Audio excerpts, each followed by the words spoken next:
इसिसवर अमेरिकेनं क्षेपणास्त्र हल्ला केलाय। टॉम हॉक क्षेपणास्त्रानं अमेरिकेनं हे हल्ले केलेत। इराक आणि सिरियामध्ये अमेरिकेनं हे हल्ले चढवलेत। अमेरिकेच्या पेंटागॉननं ही माहिती प्रसारित केली। कल्याणसह राज्यातले काही तरुण इसिसला सामील झाल्याप्रकरणी इसिस विरोधात आणि अल कायदा विरोधात खुली तक्रार नोंदवण्याची परवानगी NIAनं सरकारकडे मागितली। या तक्रारीनंतर इसिस या संघटनेवर बंदी घालण्याची प्रक्रिया सोपी होईल। इसिस या संघटनेवर सध्या भारतात बंदी नाही, त्यामुळे तिथून परत येणाऱ्या या तरुणांवर फारशी कोणती कारवाई सद्यस्थितीत करता येणार नाही।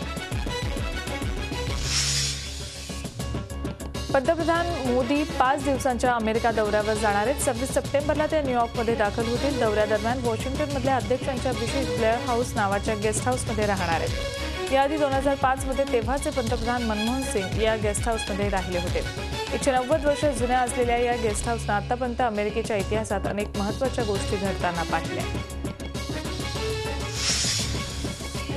पंतप्रधान मोदी हे नवरात्रोत्सवादरम्यान अमेरिकेत असणार आहेत, मात्र तरीही या दौऱ्यादरम्यान मोदी दरवर्षीप्रमाणे उपवास करणार आहेत। नवरात्र सुरू झाल्यानंतर दुसऱ्याच दिवशी मोदी हे अमेरिकेला रवाना होणार आहेत। या दौऱ्यादरम्यान ते केवळ पाणी पिऊन उपवास करणार आहेत। गेली 35 वर्ष नवरात्रामध्ये 9ही दिवस मोदी कडक उपवास करतात आणि यावर्षी जरी ते अमेरिकेत असले तरी ते उपवास ठेवणार आहेत।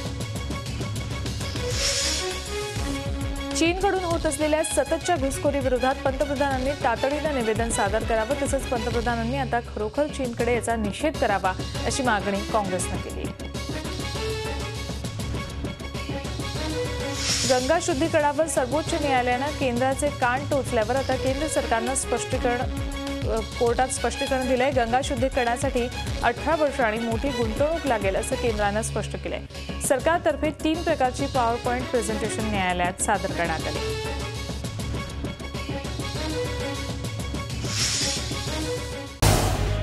झी 24 तास रहा एक पाऊल पुढे।